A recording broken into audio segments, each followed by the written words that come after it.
Welcome to this episode of Bounded in a Nutshell. Remember to take a moment to click on the link below to donate to a very special organization. Figure Skating in Harlem is the first organization in the world to combine the power of education with the grace and discipline of figure skating. It is dedicated to developing confidence, leadership, and academic achievement in young girls from low-income backgrounds. The numerous stories of success from its alumni owe a great deal to the unique blend of mentoring and self-expression that is championed by FSH. Remember, no donation is too small or too large to keep the dream alive for these exceptional young girls. Thank you very much. Enjoy the show. Welcome to episode 1 of Bounded in a Nutshell, and my guest today is the Emmy and Tony Award nominated actor, I don't know what you prefer, Jessica Hecht, Jessica Hecht. Jessica, I'm going to embarrass you now because I'm just going to give a brief rundown of your incredible resume. Jessica's appeared on TV on such shows like Red Oaks, Jessica Jones, Loudest Voice, Breaking Bad, Succession. She's currently on The Sinner, right? Yeah. That's what you were filming in LA before this madness, was that no, right? I finished Sinner in New York. I was doing a show called Special for Netflix. Oh, in wonderful. LA. Okay. Yeah. And my wife's personal favorite, and I suspect Michelle's personal favorite, Susan Bunch in Friends. I'm sorry, that's always going to stay with you. That's the one that everyone absolutely loves. And she was nominated for an Emmy in 2019 for a role of Karen in The Special. Mm-hmm. We should talk about that, about Special. And then films include Dan in Real Life, Sideways, which I saw 3 times. It was, for some reason, I felt Sideways was a sort of date movie. Yeah. Don't ask me why. Yeah. Because it's not. Yeah. And then most recently, Beautiful Day in the Neighborhood, one of my favorite people in the world, Tom Hanks. I have to ask, because it's incredible how everyone talks about him being like the Jimmy Stewart, America's dad. And when I recently filmed News of the World with him, and he is exactly what you hope and expect Tom Hanks to be. So I'd love to know what your experience was with him. And Tony nominated for View from the Bridge. Other Broadway credits include Harvey, Fiddler on the Roof, The Price, and The Price. And we're going to later on talk about a project that I know is very close to you, the Campfire Project. We'll get onto that later on, but it's such a joy to see you again, Jessica. I don't think I've seen you in the flesh since, I think it was at the Obies in 2018. I think so. And we have a great connection. And I think it's so interesting for actors because they have profound little mini experiences with people that last their whole careers. And I will never forget sitting with you at Cozy Soup and Burger on Broadway and 8th Street, having a long life talk. With green pea soup, with a split pea soup. Eating my favorite pea soup, talking about your life and my life and why we were so honored to be doing Shakespeare in the Park. And it stayed with me in a very deep way. Yes, and we will be getting onto this also. Jessica and I worked together in Daniel Sullivan's production of Lear in the Delacorte Theatre in 2014. Yes, exactly. I think. Yes. And stuff. What a great experience that was. And I'm going to confess to you, I don't like pea soup, but I drank it for you. I didn't want to create any sort of tension. So I put myself, but I have to say, it was as far as pea soup goes, it was actually very good. But that was the first and probably definitely the last time I've had pea soup, and it was with you. Okay. Thank you. All right. Just to give you a bit of background of what this is, as we will mention later, I was sitting down thinking of actors, performers I've come across that I feel can give a very holistic idea of this profession, especially in this time where, it's hard enough profession getting work, but in a time where there's practically no work, there's nothing happening. And one of the lessons I wish I'd learned, 15, 20 years ago was the work-life divide. So a lot of the guests I have here are people that I feel like that experience we had sitting down drinking pea soup, are people that can make this industry sort of make sense. When I talk to you, one of the first things you talk about is your family, or Yeah. life. Do you know what I mean? And the Yeah. work is the stuff you do, which you're lucky enough to love what you do. But I really was interested in bringing guests on here that have a real, I felt on meeting and working with them, a real holistic take on the fact that it's not one thing or the other, that you've got to find the balance, you know? So with that in mind, let's start. Princeton, you were born in Princeton. Give us a little bit about how you went from there to Jessica that's sitting in front of me now. Okay. In a nutshell, which I think is your title is a gift to any actor who wants to talk.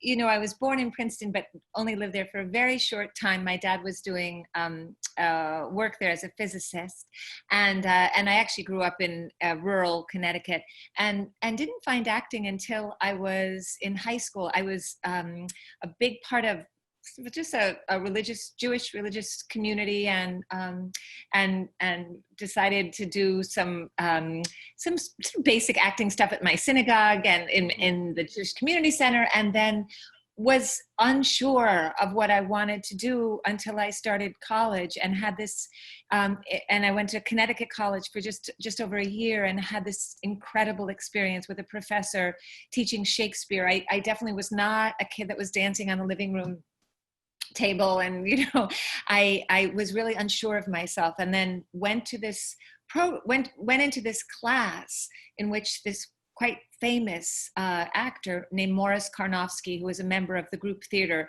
For all of you out there, probably most of you are under 30 maybe, or around 30.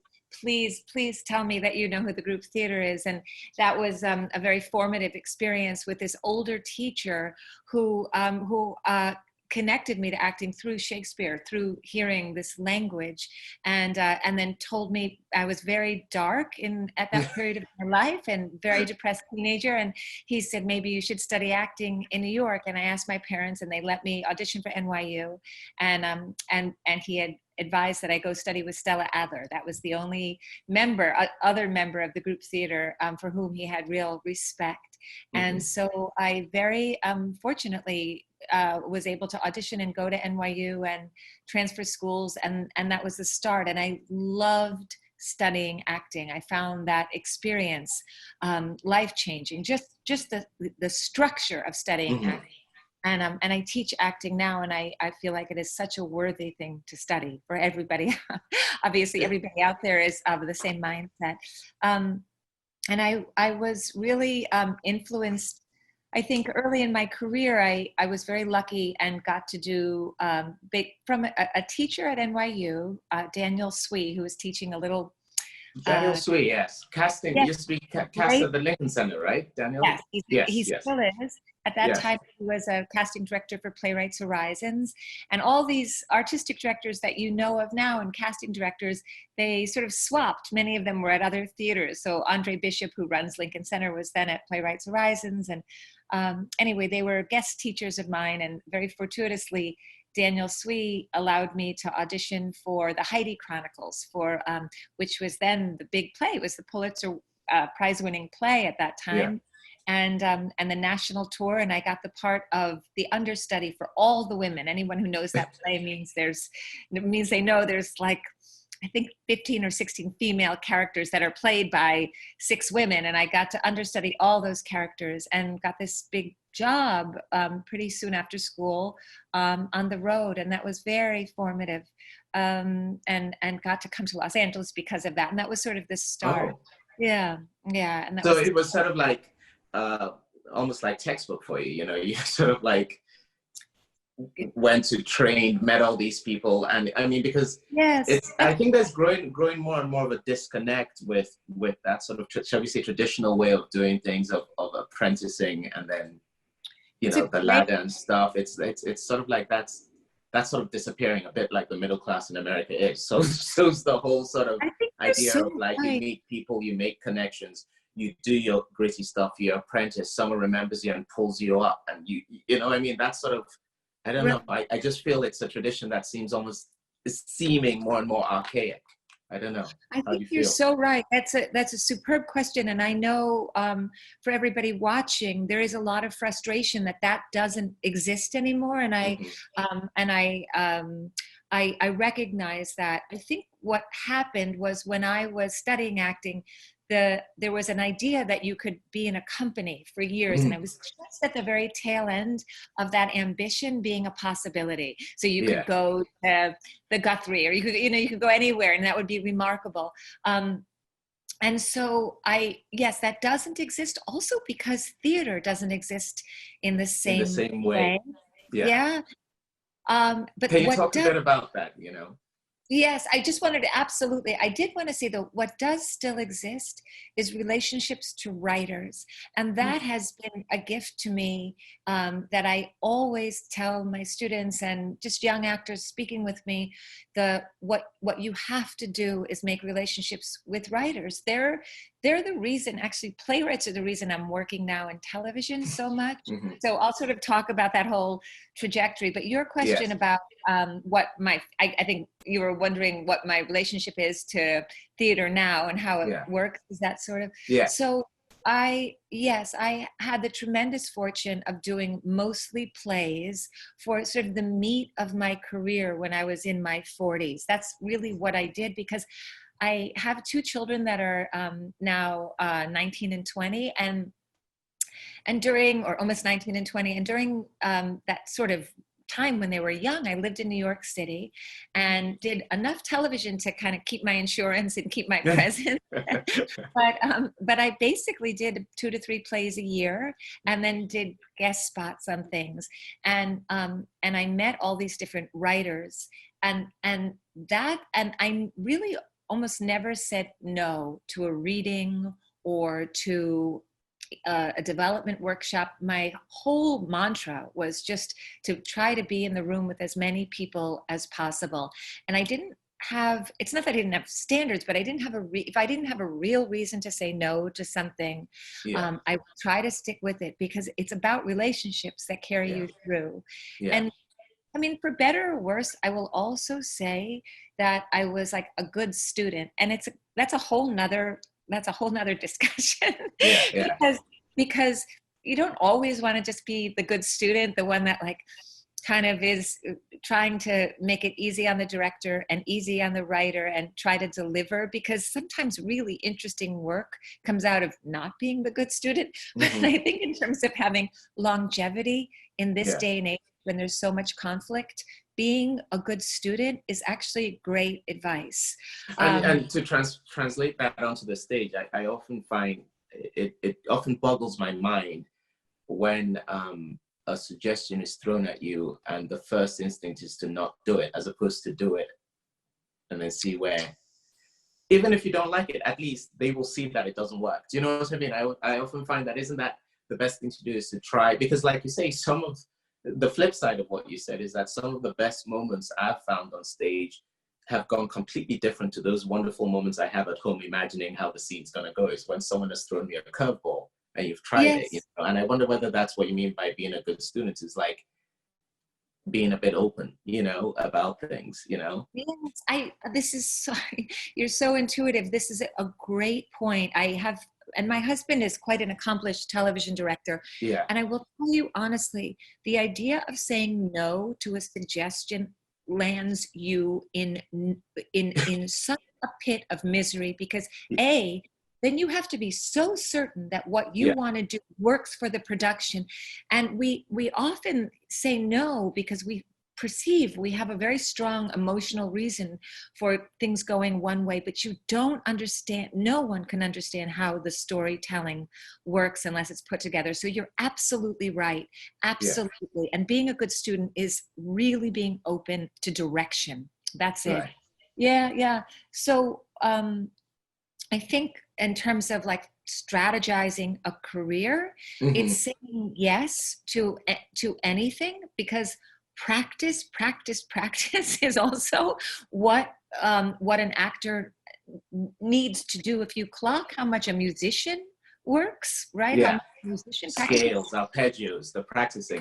And it's funny because one of my favorite recent quotes I've come across is from Confucius, who says, I hear and I forget, I see and I remember, I do and I understand. That's beautiful. I mean, that should be posted up. It's about doing, asking that question of what are you doing when you're not auditioning or in a play? What are the things you can be doing that makes you still, that results in you still being an actor? An actor doesn't start, you don't start being an actor like what you're saying when you get an audition or when you get the play. You're an actor in chasing those things and saying yes to those things and going to readings, in the books you read, you know, you're all those things. It isn't this thing that goes on stop button and starts with, if you're lucky to have those 24 hours before the audition or something, you know what I mean? It has to be constantly working at it, you know? Absolutely. And that's why you also, this is just a side note, but in terms of what a lot of people are anxious about is getting the part and figuring out how to sell themselves. But that is not what I was raised with, or what you were probably raised with. Getting the part, of course, is essential, but understanding how to work is really what you should be focused on. Getting the part is a technique that I think most of you will be able to figure out. Yeah.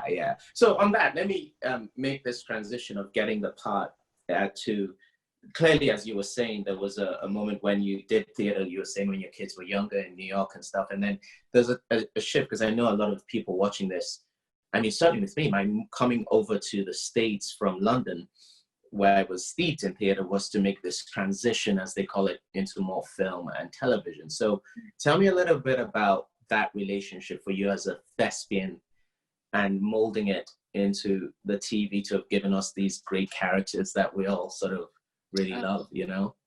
Oh, well, I think for me, I did actually wanted to say one thing before I jump, because it jumps us into my TV stuff. I didn't have like a completely seamless trajectory, and a lot of people look at someone's resume and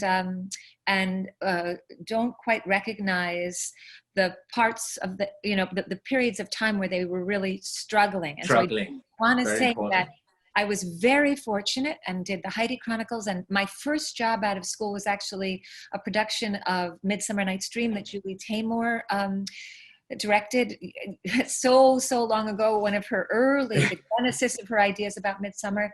And then I hit about 2 years in my mid 20s, like 25, 26, where I had a terrible bout of insecurity, and I really couldn't audition without becoming paralyzed. And I would speak like this fine, like I couldn't get my voice out. And I lost my agent. They said that they felt I didn't know how to present myself anymore, and they had no interest in guiding me, you know. And it took me so this connects to me getting into television. I went back to Los Angeles because I just couldn't be in New York. I felt so humiliated by this anxiety around auditioning, specifically around being inadequate, as though the whole start of my career I thought was a fluke. Like I did well in drama school and got out and got all these jobs, and people were like, "You're doing great," and I felt it was a fluke.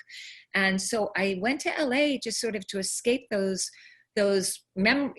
sort of feeling of being inadequate. And I very fortuitously started to create my own work with a small group of people that I knew who were in Los Angeles, and doing my own work on plays and in like people's basements, essentially, gave me a sense of ownership. And the way I got into television was I sent my resume out to everybody, of course, buying the breakdowns and all of that, like you all have known to do. And somebody who was casting Friends, the pilot of Friends, sort of thought my name was familiar and wrote to me.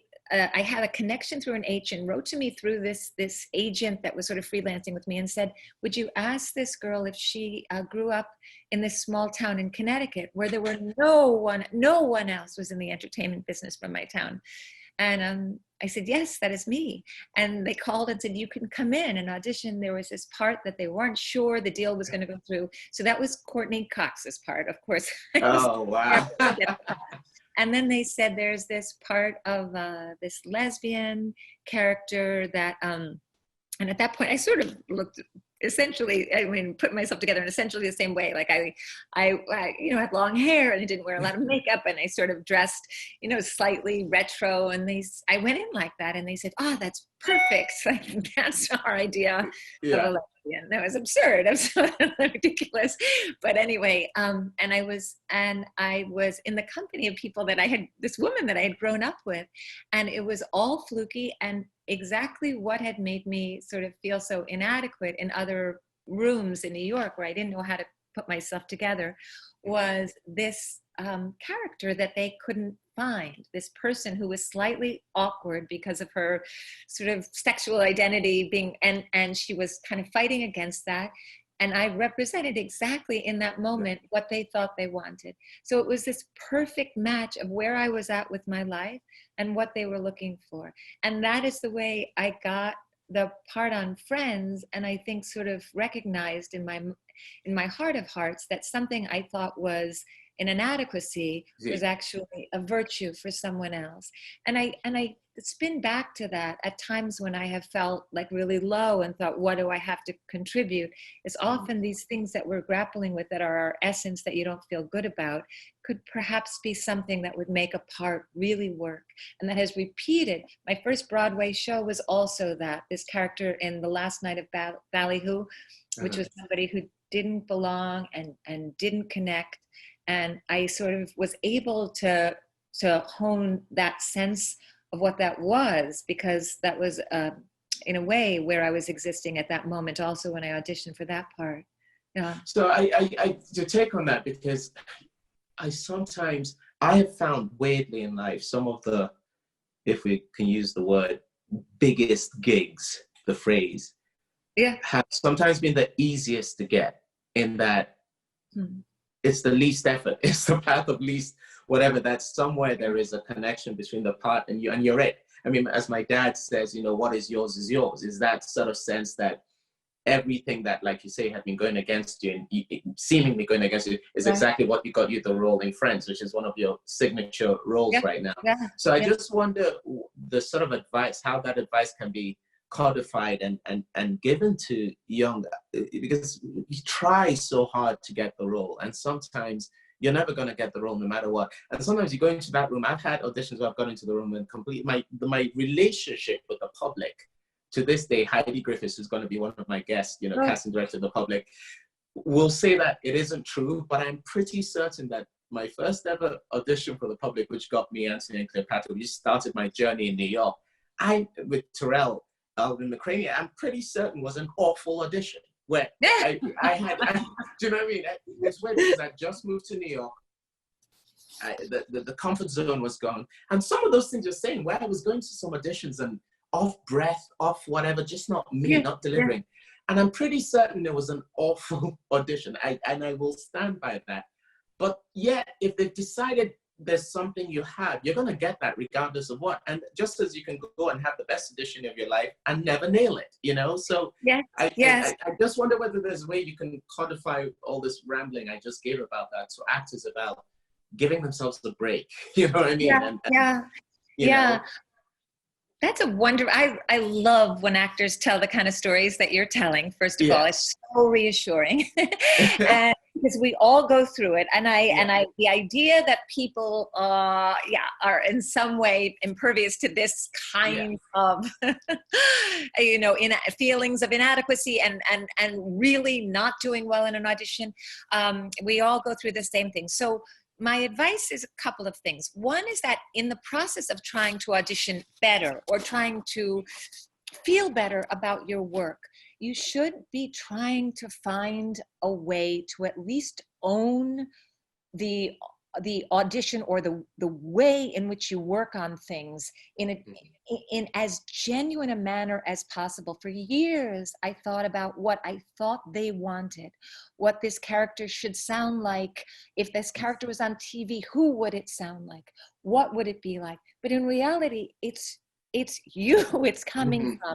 And it's actually about you figuring out how to make work feel authentic, feel like it's coming from you. So that's just an acting thing that would be a whole nother discussion.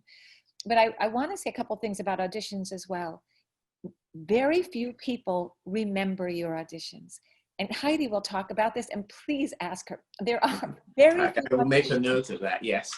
And I have asked cast, you know that you felt shitty and you went in there and you did not do anything you wanted to do. Mostly, I believe the casting director will look at you and think, oh, she's nervous. I can't quite tell. She doesn't know you.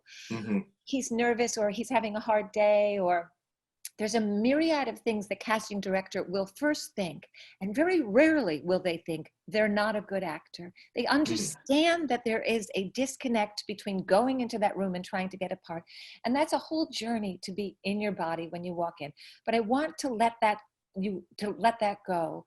And then the whole process of dealing with who you are and what jobs you get and why you get them is really complex. You have to almost earn enough experiences to talk the way you're talking, Chuck. Mm-hmm. I will tell you one thing that I often talk about as a defining experience. I tell everybody to do every reading, just be the stage direction reader, read this tiniest part. And years ago, I did many workshops for a beautiful play that Christopher Durang was working on at Playwrights Horizons. I did like 3 workshops of it. And when you do a workshop, you sort of make the assumption, maybe after you're going to get the role, yeah. You're going to get the role, right? Meanwhile, I mean, 6 p.m. that evening of day 1, you're waiting for the call to come through. For the call, you did the reading, and you're looking at your computer thinking, oh. I know, they must have gone to my junk mail. I'm sure there's an offer there, Can't wait for them to call to say, like, it went so great, you're amazing. As soon as we get the green light, you're in, right? Yes. So you're looking, even if you just do a reading, you're making this assumption that people understand how much you take ownership of that part, even working on it for one day, if you're like you or I. Yeah. Well, I did several of those readings, not knowing they were actually doing readings at other theaters as well. And that play I never got anything but a lovely note from the theater saying, thanks for your time, a note to all of the actors. That play was then announced in the Times about 2 weeks later that it was being done without me. Yeah. And I was really, really, really hurt. I was really hurt. And I wrote to the artistic director and I said, I saw that it was announced, and I was just surprised. I don't know how I felt ballsy enough to do this, but I was surprised you didn't let me know that it was going another way. I'd already done a few plays there. And he called and said, I'm terribly sorry. I thought that Chris had written to you already, and he will. And within a day or so, I got a letter from Chris Durang, and I saved that letter. In that letter, he told me that he had done those readings 3 times with me because he was curious about his play. And he said, I realized that the only way to make that play work is to have a character that did not show any vulnerability under her circumstances. And for all the ways in which you showed me that character could be done, and you did everything I asked of you, you as a person just have an innate vulnerability. Even at your strongest, it's a beautiful part of you, but it cannot be eradicated. And you should own that. And this is not the right character for you, for my play, for the way I perceive it. And I want you to not ever take that away, but that's why I couldn't go forward with you. And so and he's a great writer and has a great mind. And that was the gift of that. There's just some things about us that we cannot eradicate. And also that's what we want to own. And I just find it's and the difference is that when you get cast for that thing, you're brilliant in it. Do you know what I mean? Because it's that. I mean, I'll come back to your Regan and in Leah, because that is I thought there was an amazing. In fact, let's go to that now. Talking about that quality about you, because I'd love to keep this theme about people tapping into who they are instead of believing that they have to become someone else to get a role. I remember, to use a similar example, I did Hedda Gabler with Ivo van Hove at the National as Loveball, but I'd first auditioned for Ivo for The Crucible, and I felt had the best audition and callback ever. Do you know what I mean? Like I was on fire. You know, and it was your classic thing, waiting at 6 p.m. by my phone for the offer to come through. And then, but then Heidi wrote a lovely email to me saying, look, it's not going to work, but he adores you and he knows how to use you. And I was like, at the time, you don't want to hear that as actors. You don't want to, you feel they're just being nice, you know? Yes. And then less than a year or something later, Hedda Gabler comes aboard and, you know, I walk into the role. Do you know what I mean? Because he remembers. So it's very important for actors to, and having sat, for instance, on the other side of the table when we were casting for Othello, and you know this because you've sat on that other side of the table. Yes.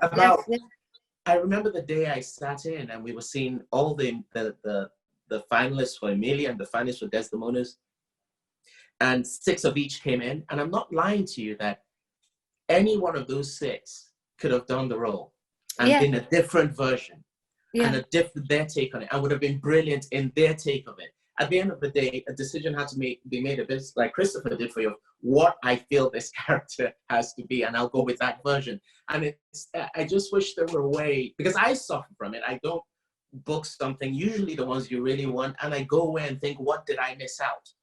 And sometimes you haven't missed out anything. In fact, sometimes you've been it so completely. And so true to yourself. It's so completely that they go, I can't put this person in this role because that's not them. And it's finding a way of looking at it as a gift sometimes when you know you've had a good audition and not suddenly talking yourself out of that because you didn't get the role. Does that make sense? Yes, you know? Exactly. It's very easy to say I have a flaw that is apparent to them and not to me. I have a big flaw. We all do that, right? And or even if you have a poor rehearsal, that there is a flaw that is preventing me from doing well in this part, rather than I have to go through certain steps to actually clear the way for this part to really be fully realized. Fully realized, yes. Right. We often immediately say there's a flaw in the way we work, as opposed to I'm actually making progress towards this portal that's going to lead me to a better place. Yes. And that every experience leads to something. I'd like to bring us now back to specifically when we worked together in Lear and your characterization of, you know, Regan. I always get confused whether to call it Regan or Reagan. What do you call it? I know. I think we called her Regan, but I always said Reagan before I did that production. I remember in that amazing, from John Lithgow, you, and Benny Glenn Flesh. I mean, just such an amazing cast. But I remember you bringing Regan into that, and that whole thing of that. I think the word I thought if I was to pick up a word was just like brittle strength. It's almost like an oxymoron to put them together. And for those our guests that are watching that want to play Regan one day, want to play a character like, want to just know how to go into character. How do you approach a character like Regan, who on paper is pretty monstrous? And how do you find that thing that I saw in you, which is that, she's doing all these things, but I see the woman, I see the person that could do that. Do you know what I mean? Right. It's very interesting, I think, playing any of these characters that have historically been approached a million different ways. And there's something John Lithgow actually said quite beautifully when we started that, was in reflection, he was reflecting on someone asking him what kind of Lear he thought he would be. And he said, well, I will say what they always say to the daughters. We don't know what kind of Cordelia you'll be until you meet your father. You don't understand how you are in relationship to the rest of the characters until you meet the family. And so you can practice those parts. You can practice all of these parts, but until you engage with that family that you create on the first day of rehearsal, you don't really know. And I felt like with that characterization and that group, there was something about John that was so magnetic and so, and we so wanted his love and attention that the fact that he had given up on me as a daughter, that he didn't love me the way he loved Cordelia, that was a profound source of like sort of anchoring my characterization, because there was a fragility with the fact that your primary parent doesn't love you as much as he loves, your sister, and you can be as strong as you want, but there's like a big crack through your body, because that person will never give you their love. And so I don't know, it's quite interesting, and you have to then take the circumstances of your cast and what the story of the play is, and put it through your filter. And I'm somebody who's very attached to their family's approval. Just me as a person, I get a lot from my family's approval, my immediate family and my parents still. So I put it through that filter. And I think that's what we all do, right? We do it subconsciously. There's never a time when I accept a role or whatever, I don't think, is this something I'm proud of? What will they, and by I'm proud of is a euphemism for saying, what will people think? Those people dearest to me in many ways. You want to, you at the end of the day, it's we don't act in a vacuum. We don't perform in a vacuum. It'd be wonderful to believe like I don't care, I'm my own island as an artist, but actually no, there's a neediness about this. There's a reaching out, which is why we have to sort of work even harder at taking care of the self, because once we put on the actor cap and the performance cap, there's a need, there's a sharing, there's a communion, there's desperate for a communion of some kind, yes. As soon as we do that. So you've got to nurture that other side of you, the I, the it, that is separate from it. And I think that's a lesson I wish I'd learned 20 years ago. Simple phrases like, all I am is an actor, or I'm just an actor, that's all I am, are just really dangerous, because that's not in any way true. And the words are so powerful to ourselves, because if that's what you are, you're just setting yourself up for, think of what the life of even the most successful actor is rejection, acceptance, praise for a few minutes at the curtain call, praise for a good review, negative for a bad review. There's just, it's too volatile. It's too volatile, even at the best of times. So I think it's very important, that cultivation of the self, and taking that on to talk. Before we go into the question and answer, I really want to hear a bit about your charity work and your work with Campfire Project, which is for Syrian refugees with PTSD and all that. Can you tell us a little bit about that so people can be aware of it watching this? Yeah, so I started a foundation, project in 2015 at the height of the Syrian refugee crisis, and it's now expanded. When I was doing Fiddler on the Roof, it started with a very difficult situation, and it connects exactly to what you were saying. On a super personal level, I was doing a Fiddler on the Roof on Broadway, and I didn't think I was doing a good job. And it's really basic actor 101, just what you were talking about. And while I was in my dressing room, I had this wonderful dresser, and we would talk about the world. And at that time, it was the height of that crisis. And actually in working on that play, we talked a lot about the Syrian refugee crisis, because it related to the plight of the Jews in that play, about being thrust out of your home. And I became just a news junkie. And I thought, if I could actually use this experience, in which I, for my own reasons, don't think I'm doing a good job. It was simply because I didn't like the way I sang, and I couldn't overcome these nerves. It had, I feel the production was beautifully successful, and I got a lot of support for it, but it was a very personal sense that I wanted to get something else out of it. So I decided to start raising money backstage for small NGOs dealing with the crisis. And we raised about $30,000 with bake sales.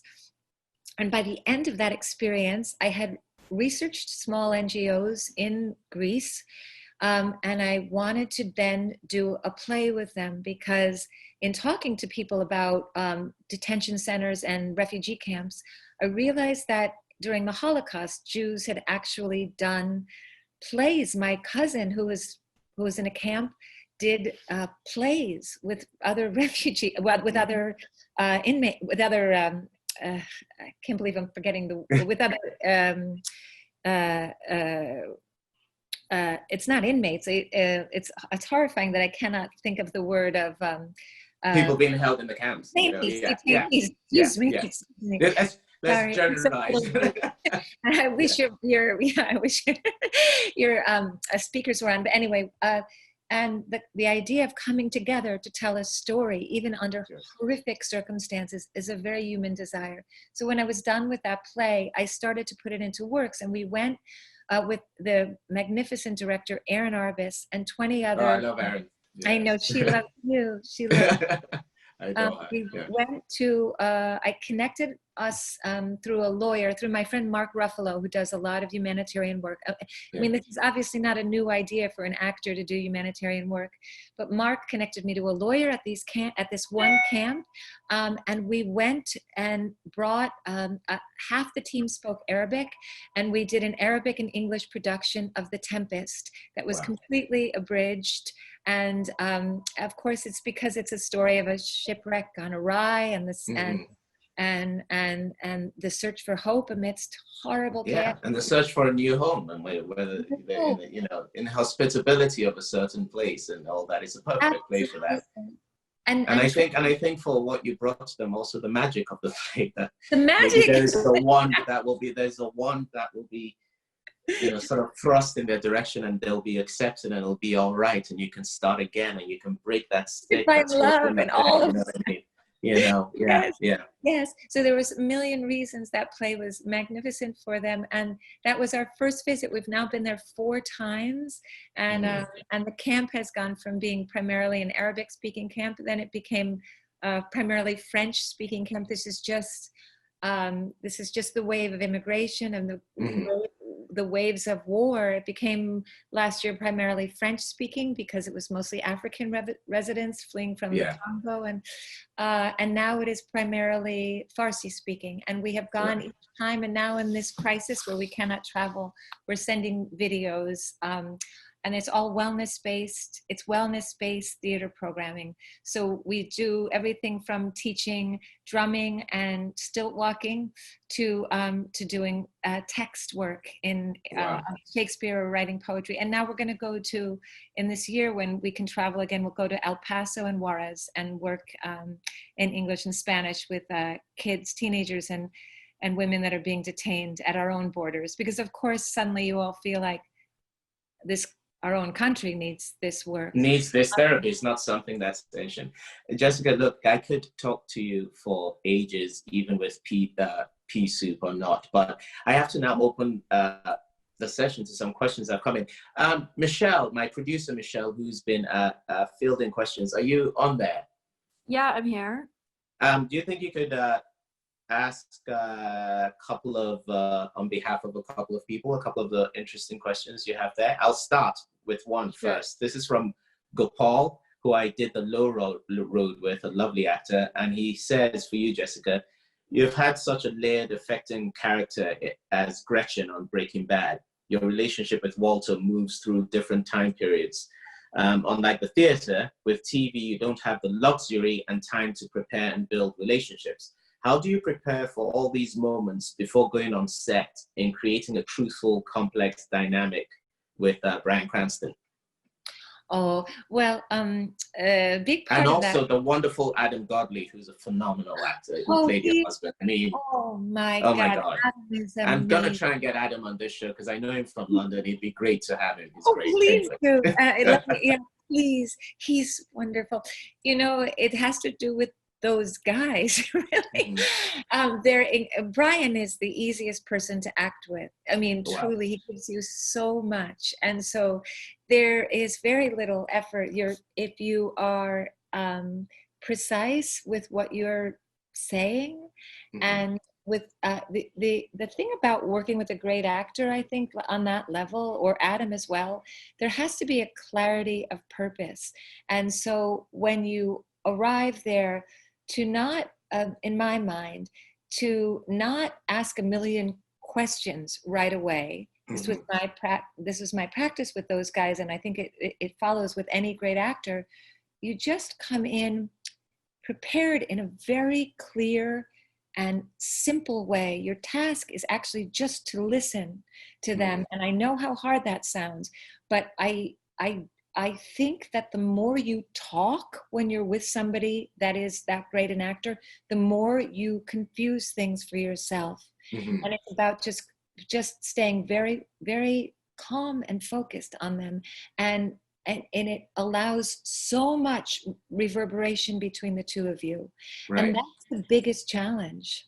But so just come in with a choice and see what happens. I'm always so wary because it feels a bit like a bombardment a lot when someone wants to take you to a corner and throw ideas at you. It's like, I don't know. There's something about, I mean, if we go back to the basics, I think of even something like Shakespeare that me and you have done a lot of, and a lot of actors, there's something even in the sound of a word. So like when someone's opposite you and the way they can say idiot or idiot, I mean, there's so many things that could give you that if you're not expecting, you'll react to, that you sort of don't want to preempt. Do you know what I mean? And I just wonder whether that's part of what you're saying, you know, because very articulate. Yeah.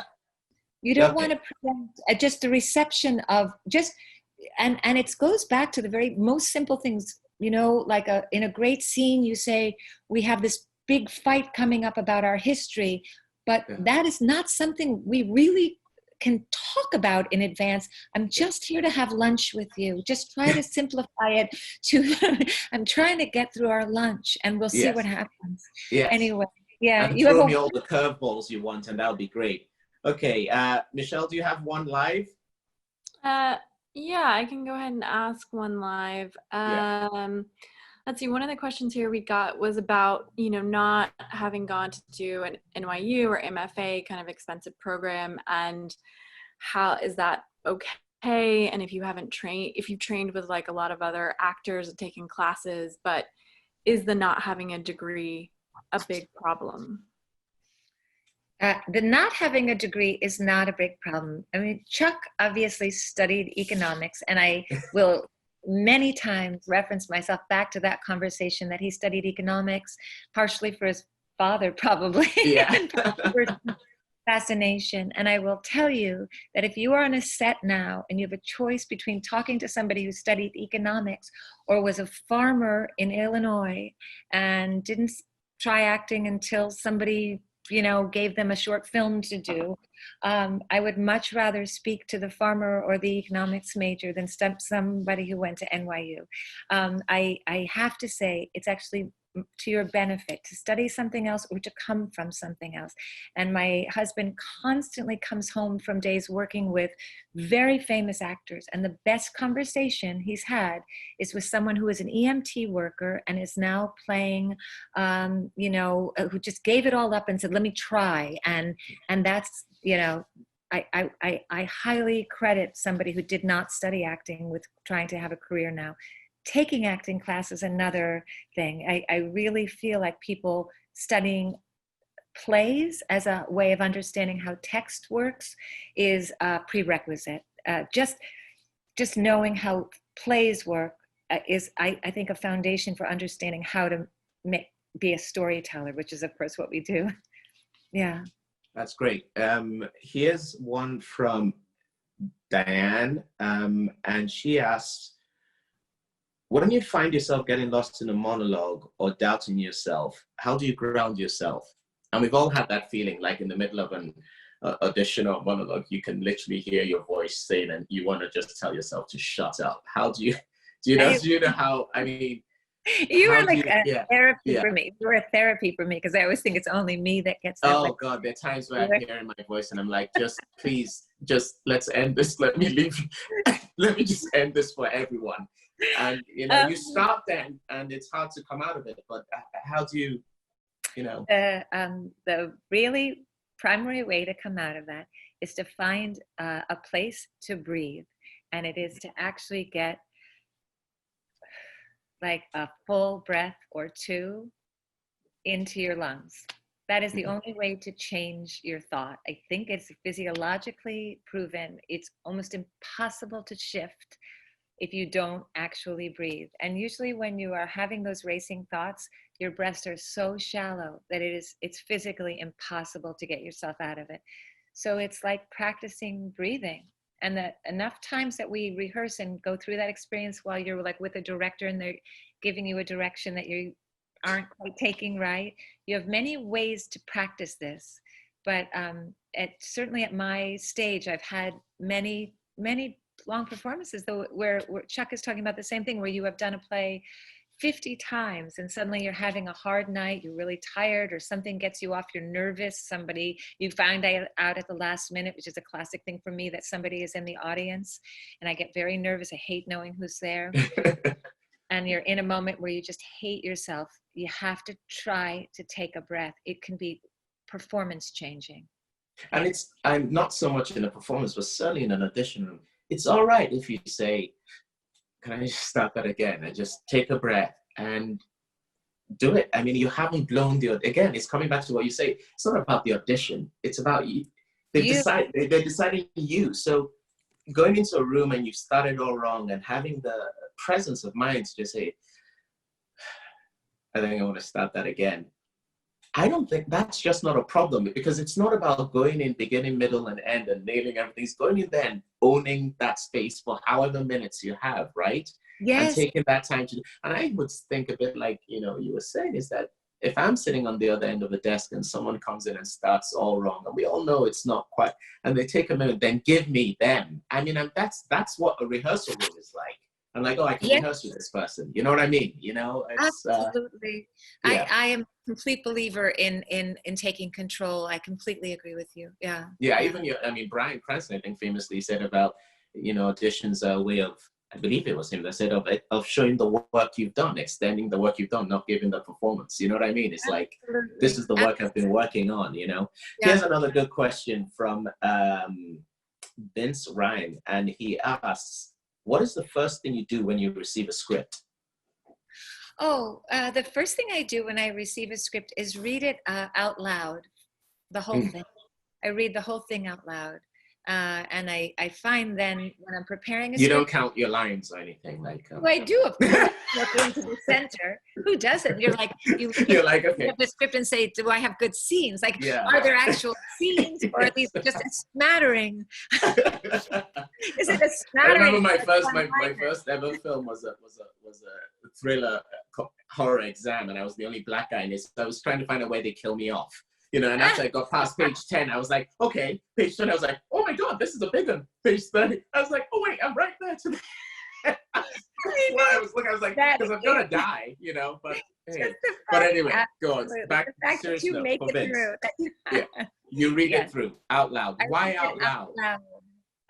Because my whole way is to figure out how the characters sound. My whole interest is the sound of the story. I'm really connected to that, and I don't make any progress with the script until I read it many times through out loud. I mean, I'm very interested in the way people's voices sound and in general, what we're affected by in terms of how people express themselves. So until I can kind of hear the pastiche of sounds and the way the story is told, I have a hard time figuring out how the play works.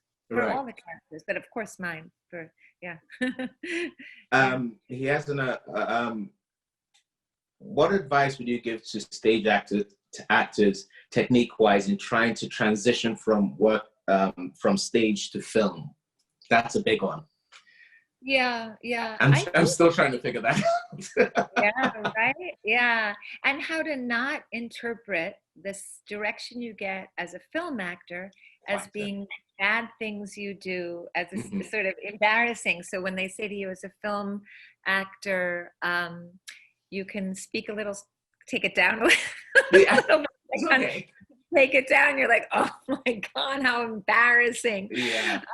Right, that's always what we go to. But the thing as a film actor that I'm most interested in, and I've started to have experiences with that because the writing on film and TV has gotten better and better and better, is how to make that language feel, in a scene, feel really malleable. Like I used to figure out scenes and figure out sort of when to cry, and I used to do a lot of stuff early on that we called crying for dollars. It was these kind of network shows where your kid is dead and you gotta cry. Yeah. So and then from that, like from figuring out how to make that doable, it's sort of like difficult text. I have started to be very interested in how to plot a lot for a character in a small scene that relates to just what is going on in that scene, that details that you would have obviously a whole play to work out. So it's just reflective work on a smaller scale. And then the final thing with film and TV is actually how to use your instrument and stay in the right zone. I mean, it's literally how to make yourself the right size. Right. And that's because some TV and film characters are big. They want you because of your theater background. They want, you know what I mean? So it's about navigating horses for courses. Michelle, do you have another live one we can ask before we wrap up? No, she doesn't. Are you there, Michelle? All right. I will try something else. Sorry. Okay. Do you have another live one? I can ask. I've got one more live one.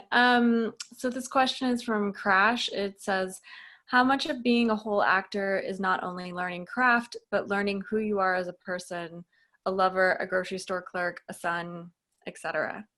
Great question. Oh, that's a beautiful, beautiful question. Yeah, it is a lot. It's also a lot about centering yourself. And that's a thing that you come back to, not spinning outside yourself.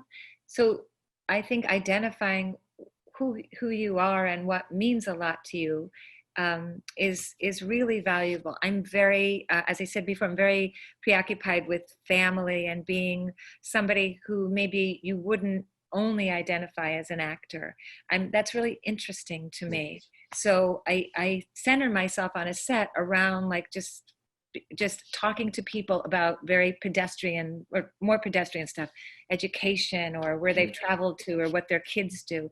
It's almost about finding a way to navigate yourself through all these experiences that feel very comfortable, that you're not putting on another skin just to go to work, that you have a go-to place that's comforting to you. And if that's about romance, like if that's about talking to people about their relationships, or if that's about talking to people about food, or whatever it is, it's a really nice thing to figure out what's of interest to you. I sort of feel, just to cap this off before I finish, that getting a role or being on set or whatever is a bit like dating, is that you bring something when you first meet someone that they're interested in. And that something is wholly you. And there's something that happens when we get put in these settings of work where we lose sense of that and feel we should be talking about this or we should be talking about that. When what draws someone to you, that whole thing about the camera loves you, is that thing that's completely unique to you. Because there's no definition for what the camera loves. It just knows when it loves it or not. And that's kind of like dating and relationships, isn't it? You know? Yeah, that's beautiful. I want to say one thing about you, because I know this isn't always a forum for that. You're talking about the other people, but I did want a very primary thing that I remembered about working with you was that you are an insanely hard, meticulous worker, but you are incredibly approachable. And I think a lot of times young actors or actors doing really complicated parts are really hardworking, and they feel that when they go into that workspace, they have to put up some sort of scaffolding around them. Scaffolding barrier. Right, they're not disturbed in their process. And you have this magnificent way of being that person, but also being incredibly approachable. And I think that's quite a goal for all of us to strive for, because how do we become better actors? But by dealing with people, right, in our most vulnerable space. And the only reason we put up scaffolding is because we're too vulnerable to, to break out of that. Yeah, and I think you marry those two in a stunning way. And I just wanted to put that out there as like something we all should. Jessica, that's just made me want to cry, really. That's so beautiful. Thank you.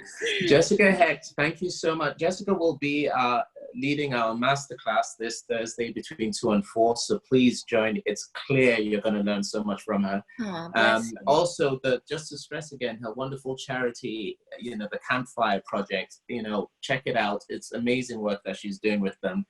And thank you for tuning in. And remember, proceeds for Bounded in a Nutshell goes towards those unfortunate restaurant artists, as I call them, who've, that day job, which people probably hated at one point, seems like heaven now to have that option to connect with your friends and stuff and share ideas. So thank you for being there for the first episode of Bounded in a Nutshell. Take care. Jessica, thank you so much. See you on Thursday. I will. Bye, sweetheart. Bye-bye. Thank you for coming. Thank you.